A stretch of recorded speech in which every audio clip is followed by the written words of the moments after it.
욥기서 38장 이 시간에는 1절에서 11절까지를 같이 읽도록 하겠습니다. 욥기서 38장 1절입니다. 그때 여호와께서 폭풍우 가운데에서 욥에게 말씀하여 이르시되 무지한 말로 생각을 어둡게 하는 자가 누구냐? 너는 대장부처럼 허리를 묶고 내가 내게 묻는 것을 대답할지니라. 내가 땅에 기초를 놓을 때에 내가 어디에 있었느냐? 내가 깨달아 알았거든 말할지니라.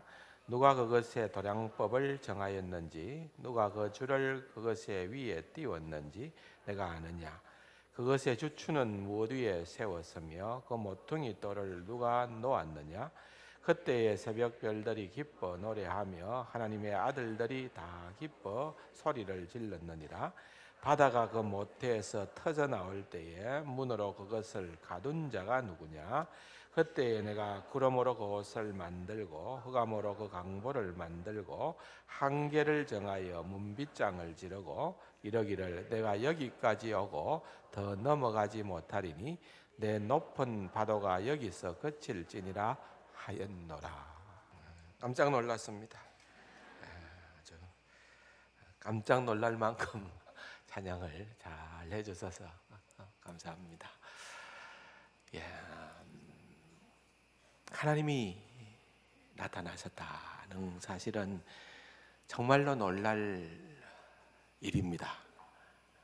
사실은 욥도 하나님을 그렇게 나타나달라고 간청을 했고 또 많은 사람들이 그런 기대를 가지고 있었겠지만은 하나님께서 그렇게 쉽게 나타나시는 분은 아니지 않습니까? 특별한 경우에 하나님께서 등장을 하시는 그런 모습을 우리가 구약 성경을 통하여서 보게 됩니다. 그런데 오늘 본문에 1절에 보면은 이제 그때에 엘리후가 말을 마쳤을 때다 그 말이겠죠. 그때에 여호와께서 폭풍우 가운데에서 욥에게서 말씀했다. 폭풍우 가운데 자연 속에서 말씀을 했다는 겁니다. 여러분, 이게 굉장히 큰 사건이죠. 하나님께서 자신을 알리시는 방법은 두 가지 방법을 주로 사용을 합니다. 하나는 자연 계시라고 하는 일반 계시를 통해서 자신을 알리시고, 두 번째로는 이제 특별 계시를 통해서 자신을 드러내시는데, 특별 계시라는 것은 우리가 가지고 있는 하나님 말씀, 이제 성경이 완성되고부터는 사실은 이제 하나님께서 자연 계시보다는 이 특별 계시, 자연에서 말씀하시는 그런 것보다는 하나님의 말씀을 통해서 자신을 온전히 다 드러내셨기 때문에 우리에게 말씀을 주신 것 아니겠습니까? 그런데 이제 욥은 어느 시대의 사람인가 하면은 아브라함 시대의 사람입니다. 그러니까 적장 시대라는 말이죠. 욥기서가 구약의 상당히 뒤쪽에 있기 때문에 우리는 한참 뒤의 인물로 생각을 할 수도 있으나 모든 배경을 통하여서 볼 때에 욥은 이제 적장 시대입니다. 그러면은 이 적장 시대라고 하는 그 말은 특별 계시가 아직 그들에게는 주어져 있지 않는 시대 아닙니까? 하나님께서 아브라함과 언약을 맺고 또한 아브라함에게 이 자신의 모든 계시를 통하여서 점점 자신의 음성을 들려주시던 그와 같은 그 시절에 되어졌던 일들이기 때문에 이 자연 계시라는 것이 이때는 거의 전부라고 보면 됩니다. 그럴 정도로 중요한, 그래서 오늘 38장에서부터 이제 39장, 40장, 41장 이런 식으로 계속 하나님의 말씀이 등단을 하게 되는데 이 말씀들은 정말 중요한 말씀입니다. 그래서 그 말씀을 우리가 욥기서 가운데에서도 이제는 특별히 긴장을 하고 읽어야 되고 그 비중을 두고서 하나님 말씀을 대해야 된다, 이렇게 우리가 볼 수가 있습니다. 마침내 하나님께서 이제 등장을 하시지 않습니까? 그토록, 왜냐하면은 욥기서 31장 35절에 보니까 욥이 이제 마지막으로 자기의 이제 최후 변론을 하는 가운데에서 어떻게 얘기를 합니까? 누구든지 나의 변명을 들어다오. 나의 서명이 여기 있다. 이 서명이 여기 있다는 말은 내가 마지막으로 내 이 탄원서에 사인을 했다 그 말입니다. 나의 서명이 여기 있으니 이제는 내가 이 탄원서를 올렸으니까 이제는 답하실 분이 누구 하면은 전능자가 내게 대답하시기를 바라노라. 전능자 그렇게 나오지요. 또 우리가 이제는 38장에는 여호와 하나님의 이름이 여호와라고 하는 이름은 특별한 이름이죠. 그죠? 그 사실은 여호와의 이름을 본격적으로 이스라엘 백성들이 이해를 하기 시작했던 부분은 출애굽기 6장에서부터 등장을 하잖아요. 그 전부터 물론 언약의 이름으로 하나님의 이름으로 여호와를 불렀습니다. 이때도 족장 시대니까 이때도 여호와의 이름이 주어졌지만은 그 이름의 진정한 의미가 무언가? 왜 하나님은 전능자라는 이름 또는 하나님은 말 그대로 하나님이라는 이름 또 여호와라는 이름 여러 이름들이 있는데 그 가운데에서 하나님께서 내가 전능자께서 폭풍 가운데 또는 하나님께서 폭풍 가운데 이렇게 하지 아니하고 여호와께서라고 하는 그 말의 의미는 또 다른 의미가 들어있는 겁니다. 그런 것도 우리가 좀 생각을 해야 되는 것이고요. 하나님께서 등단을 하시는데 욥의 기대의 하나님은 어떤 하나님인가? 왜냐하면은 욥의 세 친구든 심지어는 엘리후까지 주장하고 또 주장했던 것은 뭔고 하면은 네가 틀렸다는 거예요. 네가 틀렸고 하나님은 틀림없으신 분이다. 그러니까 하나님은 높고 하나님은 공의롭고 하나님은 거룩하신 분인데 네가 왜 자꾸 하나님한테 그렇게 따지려고 하느냐? 그렇게 자꾸 그러면은 결국 네만 다친다. 해야 할 것이 있는데 그것은 겸손해라. 이런 쪽으로 몰고 가지 않았습니까? 그러나 욥의 마음은 너희들이 말한 것이 내게는 답이 되지 않는다. 그거로 내가 좀 이렇게 동의가 되고 속이 풀리거나 이렇게 하지는 않기 때문에 나는 이제 더 이상 너네들하고 얘기하고 싶은 마음이 전혀 없고 이제는 하나님이 나타나셔서 하나님께서 이들이 얼마나 엉터리였는가를 증명을 해주실 뿐만 아니라 하나님께서 내가 얼마나 옳았다는 것을 내 말이 전혀 터무니없는 말이 아니었다는 것을 하나님께서 내 편 들어주시기를 원한다. 이것을 욥은 기대하고 있었어요. 그런데 이제 드디어 38장에서 하나님이 나타나시잖아요. 하나님이 나타나셨을 때에 욥의 기대감은 뭔고 하면은 욥아 그래 네가 내한테 질문해라. 내가 선명하게 답변을 할게. 그리고 내가 네 손 들어줄게. 저놈들 책망할게. 뭐 이런 식으로 하나님께서 일목요연하게 깨끗하게 딱 그렇게 정리를 해 주었으면은 우리가 훨씬 이해하기가 쉬울는지 모릅니다. 그런데 하나님께서는 그렇게 하시지 않습니다. 오히려 이제 38장에서부터 보면은 오히려 이제는 하나님이 대답을 하시는 것이 아니라 욥 너야 네가 한번 대답해 볼래? 내가 질문할게. 그래서 38장에만 하더라도 36번의 질문을 하나님이 하고 계십니다.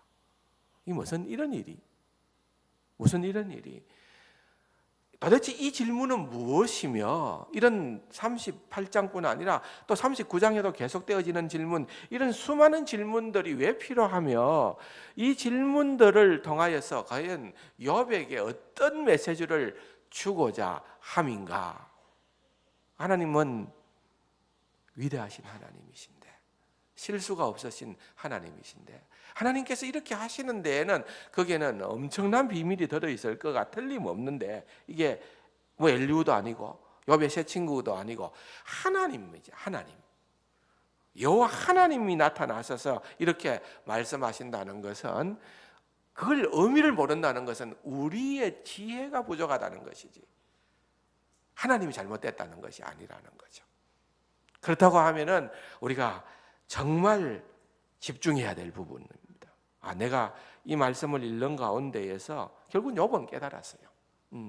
그런데 우리가 이 말씀을 읽는 가운데 이게 도대체 뭔 말인가 하나님이 왜 이렇게 헷갈리게 말씀하시는가? 하나님이 이렇게 말씀하시는 이유가 뭔가? 라고 하는 감이 내게 안 들어온다고 하면은 아직 내가 하나님을 잘 모른다는 거죠. 내가 너무 하나님에 대한 신앙이 제대로 자리를 잡고 있지 못하다는 거죠. 그래서 우리가 이 말씀들을 통해서 정말 하나님을 더 알아갈 수 있는 그런 자리로 우리가 나아가야 된다는 것입니다.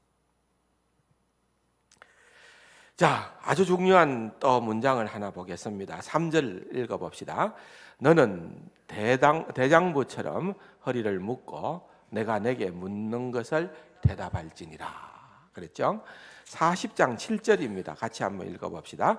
너는 대장부처럼 허리를 묶고 내가 내게 묻겠으니 내게 대답할지니라. 그렇죠? 그러니까 이게 지금 이제 38장에도 등장을 하고 40장에도 등장을 하는데 같은 이런 문장이 등장을 한다는 것은 강조라는 거죠. 또 중요하다는 거죠. 중요하다. 그래서 우리가 이 내용을 조금 먼저 보는 것이 이 실타래를 푸는 데 굉장히 도움이 됩니다. 너는 뭐라고요? 대장부처럼 허리를 묶는다는 말은 허리띠를 맨는다는 것은 전쟁을 치러 가는 사람이 마지막 이제 갑옷도 입고 다 입고 난 다음에 딱 이렇게 허리띠를 묶는 거, 뭔가 쭉 이제 완벽하게 어떤 자세를 갖추는 것, 그런 것이라고 볼 수도 있겠죠. 대장부처럼 했는데 이 대장부처럼이라고 하는 이 단어가 여러분들이 알아야 될 히브리 단어인데 이게 뭔가 하면은 게벨이라는 단어예요. 게벨. 한번 따라합시다. 게벨이라고 하는 이 단어는 제가 몇 년 전에 이 욥기서를 설교할 때 한번 설명을 했던 적이 있습니다. 아마 기억하시는 분이 있다면 정말로 귀한 분이다 생각하는데 뭐 거의 그런 기대는 제가 안 하고 있습니다. 그런데 욥기서 1장을 열면은요, 욥기서 1장을 열면은 우서 땅에 욥이라 이름하는 누가 있었다고요? 욥이라 이름하는, 따라합시다. 사람이 있었다. 예, 사람이 있었다. 사람 다 알죠? 사람. 어떤 사람이 있었다고요? 욥이라 이름하는 사람이 있었다. 그래서 우리말에는 사람입니다. 사람. 영어로 보면은, 영어 성경에 보면 man이라고 되어 있어요. man. 사람이라는 말이죠. 남자라는 말이죠. 사람이 있었다.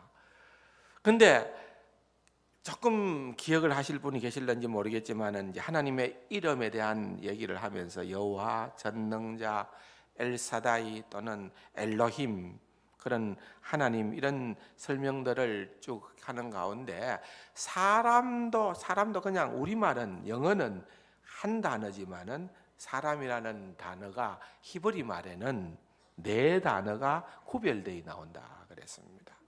그래서 1장 1절, 욥기서 1장 1절에 나오는 욥이라 이름하는 사람이라는 그 사람은 뭐라고요? 따라합시다.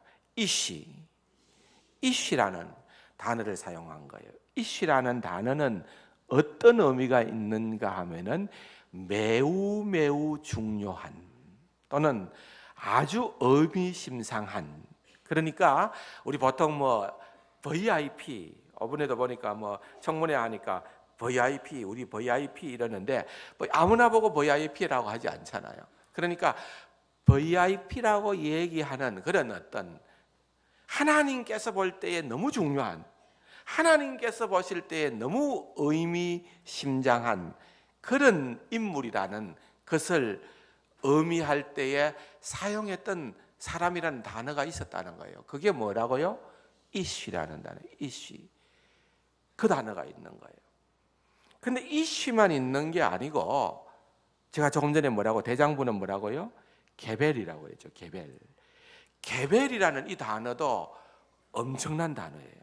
이거는 가장 근본적인 의미는 우리가 사람은 하나님의 형상대로 지음을 받았기 때문에 이 세상에 어떤 피조물과도 구분이 되지 않습니까? 그래서 어떤 뭐 보면은 우리가 굉장히 창조적입니다. 예, 뭐 스마트폰도 지금 뭐 엄청나게 발달해지는 것처럼요. 그리고 뭐 전쟁을 하는 무기도 지금은 얼마나 발달하는지 우리가 상상을 초월하지 않습니까? 이제는 보이지 않는 적에 의해서 죽임을 당할 정도로 전쟁 무기도 발달하고 있습니다. 이런 것처럼 이게 뭔가 하면 이제 크리에이티브라는 단어인데 창조적이라는 거예요. 창조적. 굉장히 세상이 그 어떤 피조물과도 구별되어지는 그런 하나님의 형상대로 지음을 받은 창조적인 존재다라고 하는 비중 있고 정말 그런 어떤 특별한 존재다라고 하는 것을 의미하는 단어가 개별이라는 단어입니다. 개별. 사람을 개별로 표시할 때에는 그런 의미가 들어있는 거예요. 그 외에 이제 우리가 지금 이 시간은 다루는 것은 아니니까 아담, 흙으로부터 빚어졌다 하는 것은 우리 사람을 아담이라고 하잖아요. 최초의 사람이 이름이 아담이잖아요. 흙으로부터 이 말이거든요. 흙으로부터라는 말은 연약한 존재라는 말이고 이노시라는 단어가 있는데 이 이노시라는 말도 치유할 수 없는 질병에 걸린, 그러니까 아주 유약한, 병약한. 그래서 두 단어가, 하나는 부정적인 두 단어가 있고 하나는 긍정적인 두 단어가 있는데 그 긍정적인 두 단어 가운데 하나가 바로 이 대장부처럼 하는 여기에 단어입니다. 그러니까 하나님께서, 자 봅시다, 그런 의미를 좀 염두에 두고 너는 대장부처럼 허리를 묶고 내가 내게 묻는 것에 대답할지니라 라고 하는 이 말은 우리가 얼핏 보기에는 2절을 통하여서 연결을 해서 보면은 무지한 말로 생각을 어둡게 하는 자가 누구냐. 지금 하나님이 욥에게 말씀하시잖아요. 욥에게 말씀하시는데 욥이 무지한 말로 생각을 어지럽히는 자다는 의미로도 지금 말씀을 하고 있기 때문에 3절에 너는 대장부처럼 허리를 묶고 내가 내게 묻는 것, 지금 하나님께서 이제 폭포수와 같이 쏟아내는 그 수많은 질문들에 대해 가지고 네가 한번 감히 한번 네가 가지고 있는 실력을 가지고 발휘해 볼래? 대들어 볼래? 내한테 한번 요즘 말로 할 것 같으면은 뭐 한번 맞짱 떠 볼래? 하나님께서 네가 내한테 한번 설전 한번 할까?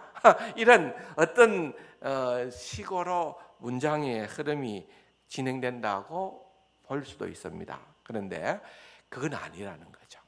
무슨 말인가 하면은 이 내용은 하나님께서 욥을 너무너무 사랑하기 때문에 표현하고 있는 그 표현입니다. 이건 그냥 욥을 향하여서 네가 감히 내한테 대들려고 까불고 있어 임마 하고 이런 식으로 하나님께서 욥을 그렇게 하찮게 여기면서 얘기를 하는 것이 아닙니다. 왜 그걸 알 수가 있는가 하면은 네가 감히 내게 대들으라고 그렇게 본다면은 나중에 뒤에 부분에 가면 하나님께서 욥을 옳다고 인정하고 욥의 세 친구들에게 또한 책망을 하고 또 욥에게 그들을 위해서 제사를 번제를 드리라고 그렇게 요청을 하는 그런 부분들을 볼 때에 이건 그런 의미가 아니라는 거예요. 오히려 뭔가 하면은 이것은 네가 대장부처럼 허리를 묶고 내가 내게 묻는 것에 대답할지니라. 이 말은 내가 하나님이 얼마나 위험스러운 분입니까? 지금 하나님께서 어디에서 나타나십니까? 폭풍우 가운데서 나타나셔서 우레와 같은 소리로 말씀을 하고 있기 때문에 겁을 먹을 수 있습니다. 예.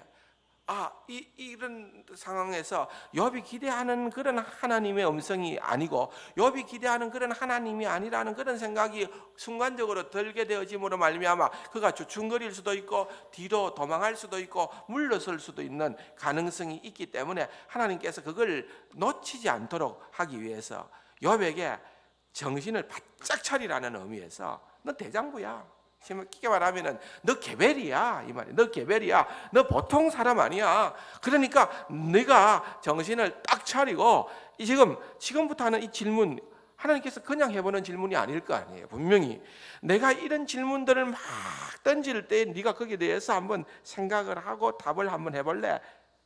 이겁니다. 그래서 이 대장부처럼 허리를 묶고 내가 내게 묻는 것에 대해서 대답할지니라 라고 하는 말은 이제 워밍업을 하는 거죠. 욥을 향하여서 너가 진짜 내가 지금 하는 이 얘기를 통해서 너의 숙제가 해결될 것이고 너의 문제가 풀려지게 될 것이기 때문에 이걸 집중해서 들어야 된다. 잘 한번 들어보라 라고 하는 그런 어떤 수사적 반어법을 사용을 해서 질문을 던집니다. 사실은 이 질문이요, 욥이 답할 수 있는 성질은 아닙니다.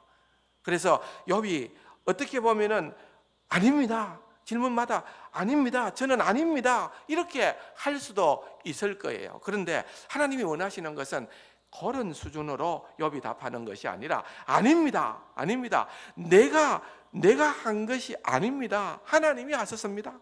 모든 질문에 그겁니다. 내가 아는 것이 아니라 하나님이 아시는 겁니다. 그걸 하나님께서 지금 유도하고 계시는 거예요. 내가 아니고 하나님입니다. 하나님이 하셨습니다. 하나님이 알고 계십니다. 왜 그게 필요한 줄 아십니까? 왜 그게 필요한 줄 아십니까? 출애굽기 3장에 가서 보면은 불타는 가시떨기 불길 가운데에서 하나님께서 모세를 부르시는 거룩한 초청의 장면이 나옵니다. 잘 아는 내용입니다. 기절은 설명하지 않겠습니다만은 그럴 때에 하나님께서 모세를 초청을 했는데, 자, 이제 내가 내 백성의 부르짖는 소리를 들었다. 내가 그 모든 근심을 다 보았다. 내가 이제 알았으니까 그들로 내가 분명히 그들의 고통을 보고 듣고 알았기 때문에 이제 내가 내려가서 그들을 구원하겠다. 그런데 그 도구를 너를 삼겠다. 이렇게 딱 등장을 한 거예요. 몇 살이에요? 모세가 80이 되던 때에 하나님이 나타나신 거예요. 그러니까 모세가 반응을 어떻게 보이는가 하면은, 예, 하나님 감사합니다. 내가 이 날이 오기를 얼마나 학수고대했는지 모릅니다. 내가 지금 당장 더 늦기 전에 달려가겠습니다. 이렇게 얘기를 한 것이 아니라 11절에 보면은 어떻게 답을 하는가 하면은 모세가 하나님께 아뢰되 내가 누구이기에 바로에게로 가며 이스라엘 자손을 애굽에서 인도하여 내리까. 옛날 성경에 보면은 내가 누구 간대, 내가 누구 간대, 많이 익숙하잖아요. 내가 누구 간대. 이 말이 무슨 말인가 하면은 하나님이신 것은 내가 분명히 알겠지만은 하나님 이거 너무한 거 아닙니까? 하나님 지금까지 수십 년 동안 하나님께서는 과거에 내가 그렇게 힘이 있을 때, 과거에 내가 그렇게 젊었을 때, 내가 그렇게 백성을 사랑할 때에는 하나님께서 침묵하고 계시더니만은 이제 내가 다 늙어버렸고 이제 내가 노인이 되었고 내가 힘이 없고 내가 아무것도 할 수 없는 그 지경에 이르게 되어지는 이 마당에 하나님 그동안 뭐 하셨습니까? 하나님 가만히 계시다가 지금 갑자기 나타나 가지고서 내보고 가라, 애굽으로 들어가라, 바로에게로 가라, 그런 식으로만 얘기하면은 되는 겁니까? 하나님 밑도 끝도 없이 이렇게 할 겁니까? 이 얘기입니다. 이 얘기. 내가 누구간데. 그 말은 뭘 의미하는 겁니까? 모세가 생각할 때에 내가 믿는 하나님, 날 구원하신 하나님, 여호와 하나님께서 너무나도 오랜 세월 동안 나를 방치해 두었다는 생각이 들었던 거예요. 여러분 과연 그렇습니까?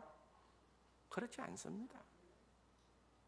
성경에 보면은요, 이런 내용들이 참 많이 나옵니다. 요셉 얼마나 많은 인생의 역경을 경험을 하고 난 다음에 총리가 되었습니까? 그런데 그 역경의 기간 동안에는 어땠습니까? 그냥 고비가 더 큰 어려운 힘든 지경으로 들어가고 더 들어가고 감옥까지 들어가고 그런 수많은 고비들을 경험을 하고 난 다음에 요셉이 나중에 고백했던 내용은, 그의 형제들을 만나고 나서 고백했던 것은 하나님께서는 더 큰 구원을 이루시고자 나를 당신들보다 앞서 애굽으로 보내어 주셨다. 여러분 이게요, 이게 쉬운 말 같지만은 대단한 표현입니다. 네, 보십시오. 야곱도 한번 보십시오. 야곱도 그의 생애는 정말 굴곡이 많았습니다. 예, 팥죽하러 형님에게 장자권을 사고 난 다음에 형의 미움을 받게 되면서 도망을 갑니다. 도망가는 길에 그가 돌베개를 하고 잤던 것이 베델이라는 곳입니다. 그 베델에서 그가 하나님으로부터 귀한 음성을 듣습니다. 내가 너와 영원토록 함께 하겠다. 내가 너에게 복 주겠다. 하나님께서 약속하셨어요. 그런데 그 약속은 들었지만은 그가 외삼촌 라반의 집에 가서 20년이 되는 세월 동안 그가 정말 어렵고 힘들게 중노동하지 않았습니까? 자, 그리고 난 다음에 그가 돌아오는 가운데에 야복 강가에서 그가 드디어 마지막 담판을 하나님과 더불어서 합니다. 그래서 마침내 그 실험의 결과 하나님께서 얘기를 해줍니다. 내 이름이 뭐냐? 내 이름은 야곱입니다. 이제는 다시는 야곱이라 하지 말고 내 이름을 뭐라고 하라? 이스라엘이라 하라. 그 이름의 뜻은, 이스라엘이라고 하는 그 이름의 뜻은 뭔가 하면은 하나님과 겨루어 뭐라고? 이겼다. 여러분, 이게 진짜 이해가 되는 표현입니까? 하나님과 겨루어 이겼다라고 하는 이 말이 도대체 무슨 말인가? 참 숙제였어요. 숙제. 여러분, 숙제 아닙니까? 그런 말을 고민도 안 하고 계속 그냥 넘기면 큰 믿음의 소유자인 줄로 믿습니다.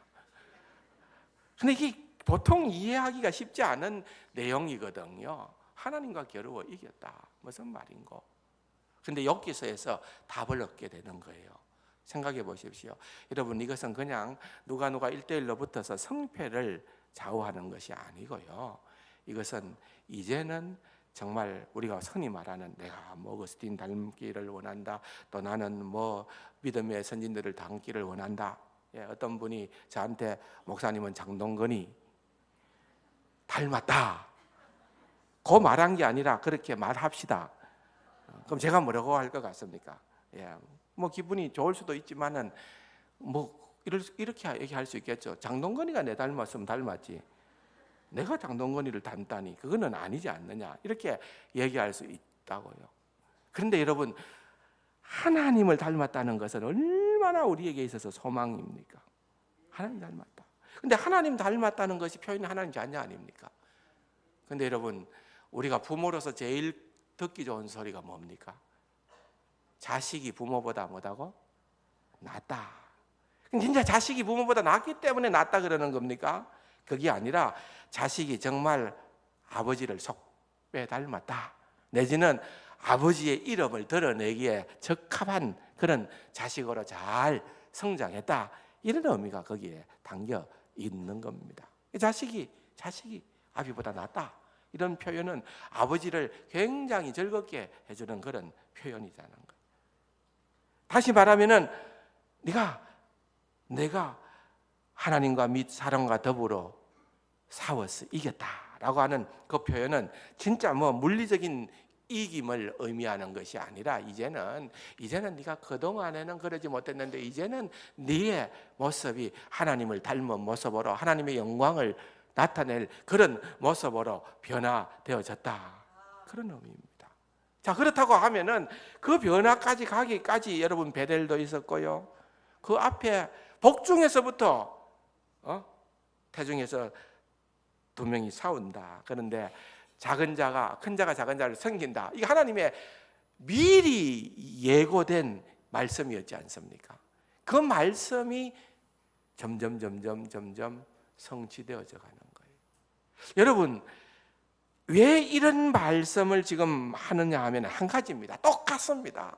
욥이든 야곱이든 요셉이든 모세든 똑같다는 거예요. 뭐가 똑같는가 하면은 하나님께서 언제나 어디서나 그와 함께 하셨다. 그걸 못 느껴서 문제라는 거예요. 예.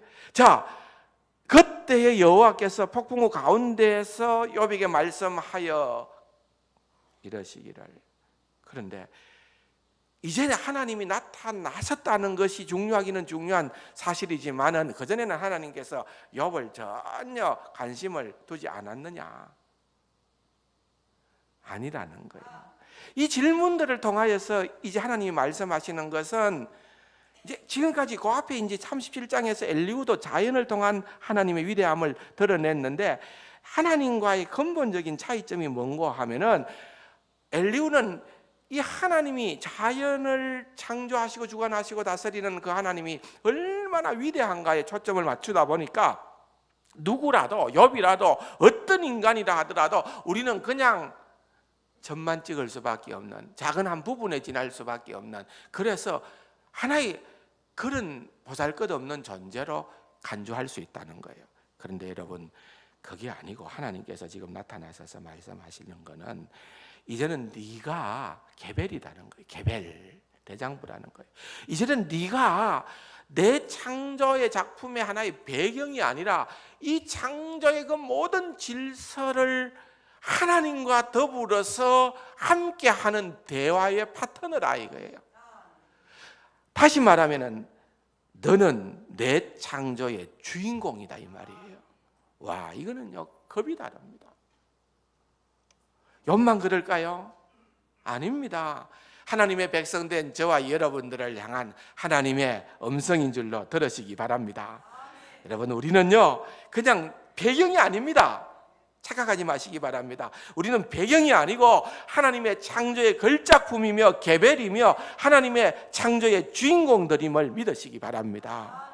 그래서 지금 이 이야기가 등장을 하고 있는 것입니다. 이야기가 등장을 하는 것입니다. 하나님께서 묻습니다. 하나님께서 묻는 이유가 뭔가요? 그 질문은 너는 알아야 된다는 거예요. 네가 마땅히 알아야 하는 존재다. 내가 땅에 기초를 놓는 것을 너는 알아야 된다. 내가 이런 일 저런 일을 하는 하나님인 줄 너는 알아야 된다. 욥아, 이것을 보았느냐? 욥아, 이것을 아느냐? 그렇게 말을 하고 있는 것입니다. 하나님이 얼마나 욥을 귀하게 여기는지를 알아야 된다는 것입니다. 야곱을 이스라엘로 부르신 그 하나님. 요한복음 15장 15절에 보면은 이제는 너희를 종이라 하지 아니하리니 종은 주인이 하는 것을 알지 못함이라. 너희는 너희를 친구라 하리니 내가 내 아버지께 들은 것을 다 너희에게 알게 하였습니다. 여러분 어떻습니까? 종은 주인의 의도를 모릅니다. 중심을 모릅니다. 알지 못합니다. 그런데 여러분, 우리가 그냥 배경일 때는 그럴 수밖에 없습니다. 그러나 하나님은 우리를 배경 삼으신 것이 아니라 하나님은 우리를 종의 신분에서 아들의 신분으로, 종의 신분에서 우리를 친구, 하나님과 진짜 이건 은혜로운 표현이죠. 내가 그것을 진짜 친구라고 하니까 하나님 친구 이런 식으로 우리가 얘기를 해야 되는 게 아니고 하나님께서 그만큼 우리를 친근하게 가까이 사랑으로 대해 주신다는 거 아니겠습니까? 그러면은요, 그런 사람이 되어질 때에, 그렇게 하나님을 알아갈 때에 자식이 아버지의 마음을 알아가는 것처럼, 친한 친구가 서로를 이해하고 알아가는 것처럼 우리가 그렇게 하나님을 알아갈 수 있는 그런 충분한 자리에 이르게 된다는 것을 말씀하고 있는 것입니다. 사랑하는 성도 여러분, 결국은 42장에 가서 욥이 고백을 하는 내용을 보면은 내가 하나님을 배웁나이다. 내가 하나님을 배웠는데 그 하나님을 내가 아버지로 뵙게 되나이다. 참 하나님의 오묘하심, 하나님의 신묘 막척하심이 정말 잘 드러나는 그런 내용이 바로 이 38장부터의 내용이라는 것을 말씀을 드립니다. 시간이 너무 많이 갔기 때문에 여러분 그 가운데서 한 두세 군데만 한번 보겠습니다. 8절 같이 읽어봅시다. 시작.